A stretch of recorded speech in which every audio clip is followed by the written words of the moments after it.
Hola, mi nombre es Sebastián Sica y les doy la bienvenida al podcast de mi blog, Leer a Lacan.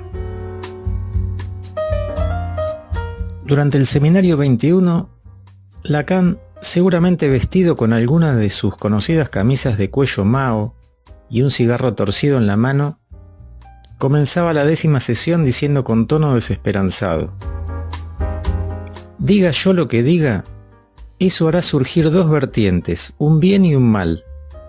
De aquí proviene justamente el hecho de que se me haya atribuido la pretensión de que lo imaginario es caca, bobo, un mal, y que el bien sería lo simbólico. Quiero disipar el malentendido por medio de lo que este año les anticipo acerca de la estructura del nudo Borromeo. Como advertía Lacan ya en aquel 19 de marzo de 1974, el registro imaginario tuvo la desventura de ser banalizado por sus oyentes y lectores contemporáneos. Y dentro de esta banalización, luego de su fallecimiento en 1981, podríamos decir que el estadio del espejo, como tema específico, es el que sufrió la mayor degradación conceptual. ¿En qué consiste esta degradación? En la propagación de una versión escolar que lo reduce a un momento evolutivo del bebé en comparación con chimpancés de la misma edad. Dicho así, de forma tan reducida, parece una ironía, pero si leemos o escuchamos las explicaciones que sobre el concepto circulan más comúnmente en nuestro medio lacaniano, podemos verificar que eso se transmite de ese modo. No es que Lacan no diga algo de esto en ese escrito que se ha vuelto tan popular y tan proclive a ser utilizado en lecturas introductorias al autor francés. Pero sucede que las cosas alrededor del texto y del tema son un poco más complejas. Pero eso sí, hay que aclarar que el escrito sobre el estadio del espejo, fechado finalmente en el año 1949, adquiere espesor, complejidad e interés para los psicoanalistas si y solo si se le aplica el método de lectura que aprendimos de Freud y de Lacan. Porque en caso contrario, si se lo aborda desde ese saber predigerido actualmente cristalizado alrededor del tema y que opera como un prejuicio, solo se va a encontrar allí lo que se quería encontrar a priori. Es decir, que con este texto, o incluso con la enseñanza de Lacan en general, sucede lo mismo que un psicoanalista encuentra en su práctica. O bien puede abrirse a las articulaciones internas del texto, que sea el mismo texto el que plantee preguntas, o bien puede clausurar toda intertextualidad con respuestas anticipadas provenientes de un saber previo. Es decir, que si se le aplican los prejuicios que ya están instalados sobre el tema, en el texto solo vamos a encontrar al bebé, al chimpancé y toda esa simpática historieta. Pero si lo leemos tomándolo a la letra, y en sus articulaciones intertextuales y de contexto en el que fue producido, vamos a encontrar cuestiones muy interesantes. Les propongo entonces que partamos de una primera pregunta. ¿El estadio del espejo es simplemente el primer texto importante de Lacan y que por haberlo publicado en 1949, es decir, antes de dar por comenzada oficialmente su enseñanza en 1953, solo tiene un valor histórico como una pieza de museo?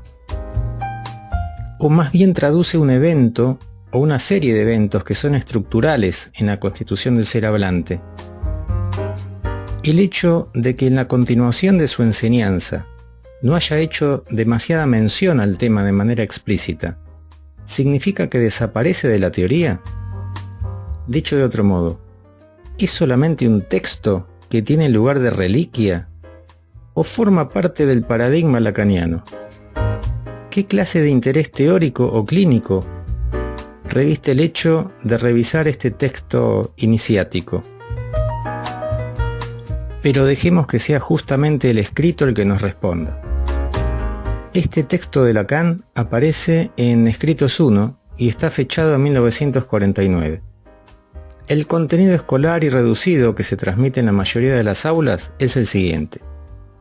A una tempranísima edad, que los psicólogos que se dedican al desarrollo infantil pueden situar con precisión entre los 6 y los 18 meses, el ser humano comienza a reconocer el reflejo de su imagen en el espejo como propia, logrando asumir una unidad corporal que le faltaba hasta ese entonces debido a la prematuración de nacimiento. En 1949, momento en que está fechado este escrito, Jacques Lacan aún no era el Lacan personaje que en los años 70 se vestirá con tapados de piel y fumaba habanos torcidos, sino que era un psicoanalista entre otros, como Daniel Lagache, François Dolto, y que llevaban adelante una novedosa transmisión del psicoanálisis en Francia, de modo tal que en el texto Lacan va a citar diversas fuentes externas al psicoanálisis con el fin de dar fuerza o evidencia a su argumento. Un argumento que consiste básicamente en situar la función estructurante de la imagen en el espejo o del semejante en la formación de la instancia yoica. Esto tendrá como resultado el hecho estructural de que el sujeto incipiente se tome por su imagen. Los profesores universitarios que transmiten la versión escolar suelen acompañar este desarrollo con el ejemplo de la comparación del bebé y del chimpancé de la misma edad, en la que el primero logra reconocer la imagen como propia, mientras que el segundo permanece en la indiferencia. Este sería entonces más o menos el resumen que tanto circula en las aulas de iniciación a la lectura de Lacan. El niño humano prematuro logra anticipar una unidad que no posee a través de la imagen en el espejo. Y eso da forma a la instancia yoica. El infans se tomará por la imagen en el espejo. Va a asumir una identidad en el sentido de reconocerse en esa gestalt especular que presenta una unidad que él mismo no experimenta.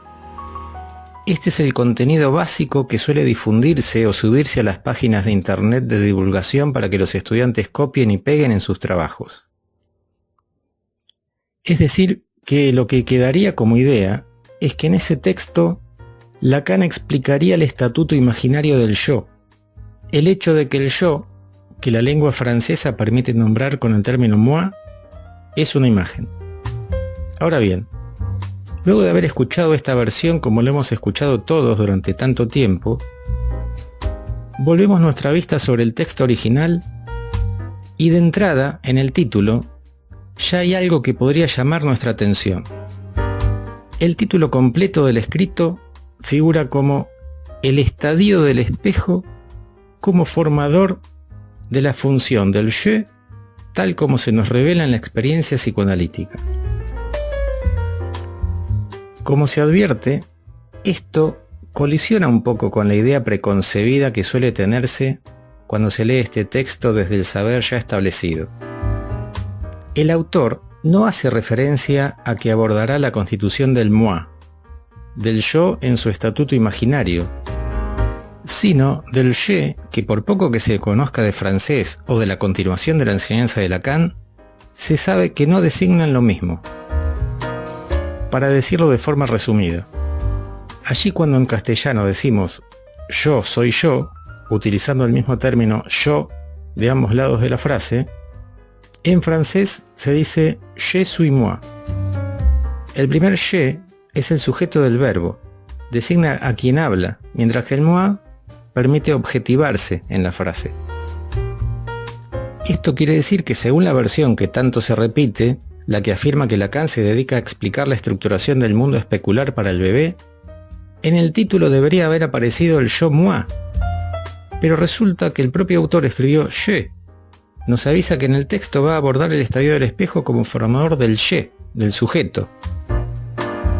Cuando algunos profesores son interrogados en las aulas sobre esta cuestión por estudiantes atentos y no impregnados todavía por la jerga lacaniana, enseguida responden cosas que no logran ser coherentes, como por ejemplo, que en ese momento de la enseñanza de Lacan no era relevante esa diferencia. Incluso un libro de introducción a Lacan muy conocido dice que el autor no diferenciaba entre je o moi.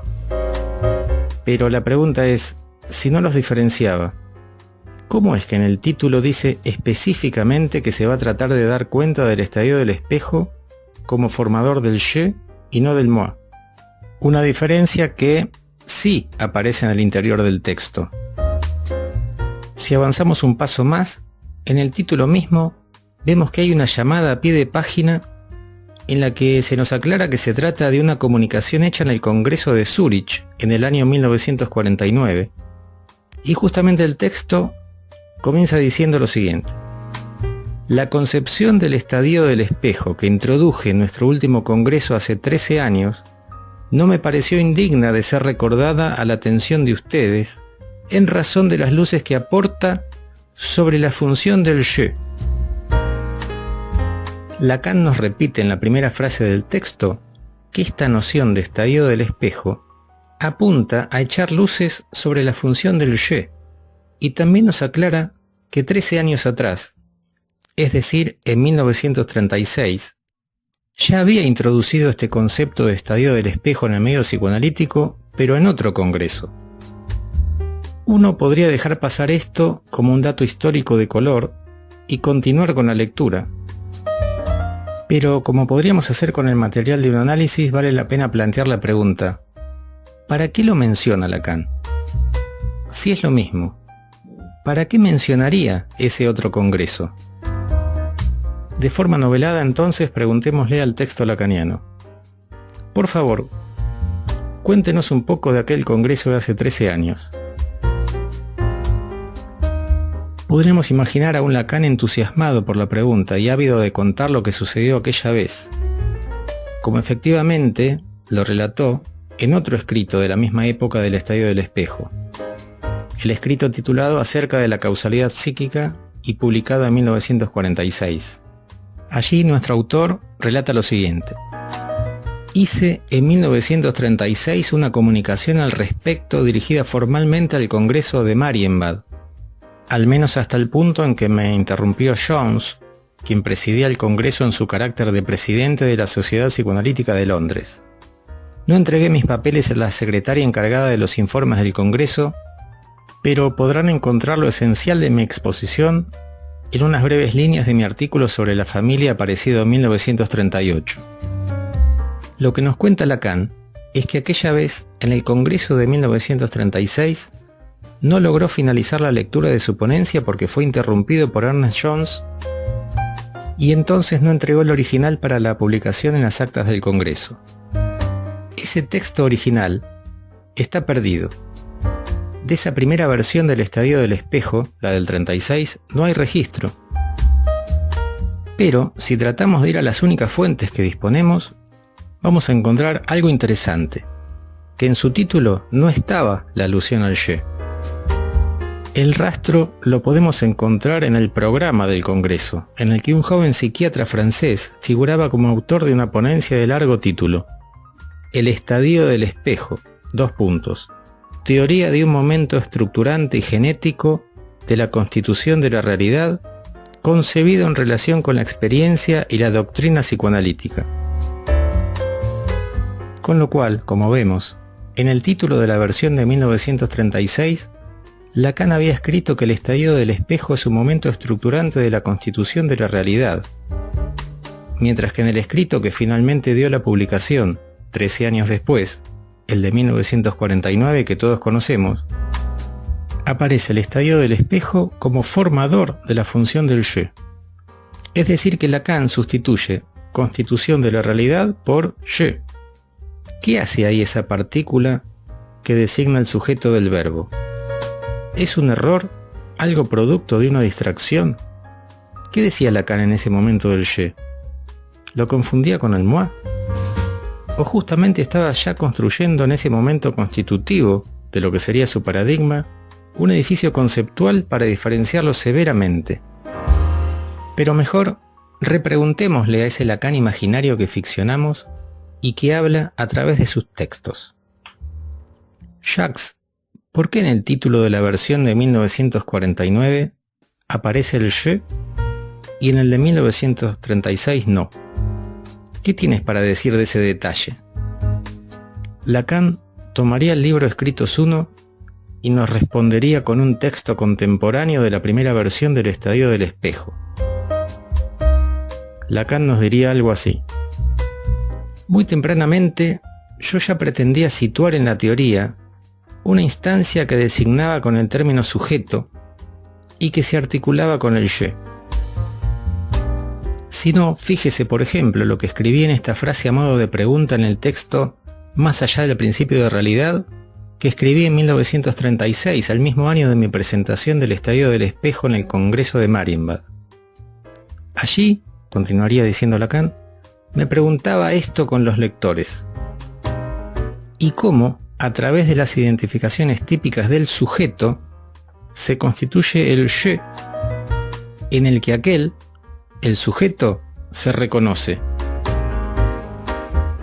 Después de citarse a sí mismo, Lacan levantaría la vista del texto y agregaría: lo que sucede es que en aquella época yo había asistido al seminario que brindaba Koyev sobre Hegel, y ahí mi amigo Alexandre había extraído esa noción de sujeto que comencé a utilizar en mi lectura de los textos de Freud. Es por eso que ustedes, mis lectores del futuro, agregaría Jacques, podrán encontrar en escritos de aquella época, como La agresividad en psicoanálisis o Acerca de la causalidad psíquica, una referencia explícita a la diferencia entre el moi y el je. Podemos seguir imaginando que después de esta afirmación de Jacques, nuestro interlocutor, se hizo un silencio. Esos silencios propios del momento para comprender. Y en ese silencio, habiéndolo escuchado atentamente al propio autor, me quedé pensando algo como esto. Daría la impresión entonces que Lacan, en el Estadio del Espejo, no tenía por mira simplemente desarrollar y presentar un estadio evolutivo en el que hay una asunción de la imagen por parte del infans, sino algo más complejo. No es que no haya hablado de eso, por el contrario, expuso a nuestra consideración un evento concreto y fechable en el desarrollo del ser humano, algo que es observable en la conducta de los bebés, pero no para hacer foco en eso, en el hecho de haber descubierto ese fenómeno que suele ocurrir cerca del año de edad en los recién nacidos, sino para dar cuenta de la estructuración de una instancia que se diferencia del yo, ese yo que los posfreudianos ponían en primer plano en la cura y en la teoría, el yo que en la lengua francesa se designa como el moi. Esa instancia que pretende diferenciar Lacan es el je, el sujeto, y que para quienes conocemos la continuación de su enseñanza, a partir del seminario 9 dedicado a la identificación, se va a convertir en el sujeto como lo que un significante representa para otro significante. Pero en la época de los dos escritos sobre el Estadio del Espejo, es decir, la versión del 36 y la del 49, ya aparecía esa noción bajo la forma del je, al punto que Lacan lo escribió explícitamente en el título del escrito de 1949. Y de hecho, es así exactamente como comienza el texto sobre el Estadio del Espejo. Entonces, de repente, como si hubiera adivinado nuestros pensamientos, ese Lacan ficcionado con el que estábamos conversando nos pasa en silencio el ejemplar de los escritos 1, abierto en el escrito sobre el Estadio del Espejo, y volvemos a leer que comienza diciendo lo siguiente: la concepción del Estadio del Espejo que introduje en nuestro último congreso de hace 13 años no me pareció indigna de ser recordada por las luces que aporta sobre la función del je en la experiencia del psicoanálisis. Ese Lacan ficcional me miró con una expresión de curiosidad, como preguntándome: ¿y qué le parece? Lo que me brotó en ese momento espontáneamente fue responderle con otra pregunta. ¿Pero qué valor puede tener para los lectores detenerse en estas cosas? ¿No son simples detalles? ¿Tiene algún valor para la continuación de su enseñanza, Lacan? Jacques se tomó los anteojos como para bajarlos unos centímetros respecto de sus ojos y poder mirar por encima del marco, y dijo con tono firme: ese es el problema con la mayoría de mis lectores. Suponen que porque en los últimos seminarios no mencioné explícitamente ciertos términos como por ejemplo el Estadio del Espejo, dejaron de pertenecer a la teoría. Reducen mi enseñanza a la categoría de literatura o de un filósofo que tiene varios períodos en su cosmovisión del mundo. ¿Usted leyó el seminario 23 y lo que dije allí sobre Joyce? ¿Recuerda que se menciona un episodio de la adolescencia de Joyce en el que recibía una paliza y no experimentaba dolor y que incluso sentía que dejaba caer su propio cuerpo como una cáscara? Si lo leyó con atención, habrá encontrado allí que yo decía que eso manifestaba la estructura de la relación con el cuerpo. El hecho de que el sujeto no es el cuerpo, sino que lo tiene como un mueble. Por eso la forma en que Joyce abandonó su cuerpo en aquella ocasión, sin dolor, como si no le perteneciera, tiene que resultar sospechosa para un psicoanalista, porque la idea de sí mismo como cuerpo tiene un peso estructural, y es precisamente lo que llamo el ego. El ego se lo llama narcisista porque hay algo que sostiene el cuerpo como imagen, y en Joyce tuvo una función muy particular. Lo llamé el ego corrector. Y todo eso que expliqué durante ese seminario que dicté entre 1975 y 76, de la relación del registro imaginario con lo simbólico y lo real, y de la articulación del sujeto con su cuerpo como imagen. ¿No es acaso la misma lógica que usted puede encontrar en mi estadio del espejo? Esos desarrollos que me esforcé por formalizar con la cadena Borromea. Todo lo que dije sobre el ego corrector de Joyce, ¿no supone lo mismo que afirmé en el estadio del espejo sobre la diferencia entre el ego como instancia imaginaria y el sujeto del inconsciente? Lacan terminó de decir esto casi con molestia, como quien comienza a levantar el tono para hacerse escuchar. Hizo un movimiento como para incorporarse de su asiento, pero lo interrumpí para decirle: tiene razón en ponerse así, pero para que se distienda, y antes de despedirnos, me gustaría leerle algo de Borges. Seguramente ustedes hubieran podido ser buenos amigos. Son algunos fragmentos de poemas que fui recortando sobre el tema de los espejos, algo que a Jorge Luis lo desvelaba. Tomé el libro El Hacedor y le leí este fragmento del poema Los espejos. Nos acecha el cristal. Si entre las 4 paredes de la alcoba hay un espejo, ya no estoy solo. Hay otro. Hay el reflejo que arma en el alba un sigiloso teatro. Todo acontece y nada se recuerda en esos gabinetes cristalinos, donde como fantásticos rabinos leemos los libros de derecha a izquierda. Lacan, que se había detenido a escuchar con atención, hizo una mueca casi imperceptible. Se le dibujó algo así como una sonrisa de Gioconda, y agregó: sí, alguien me dijo que Borges también escribió que los espejos y la cópula son abominables, porque multiplican el número de los hombres. Tomó sus libros, nos dimos la mano y nos despedimos. Hasta la próxima.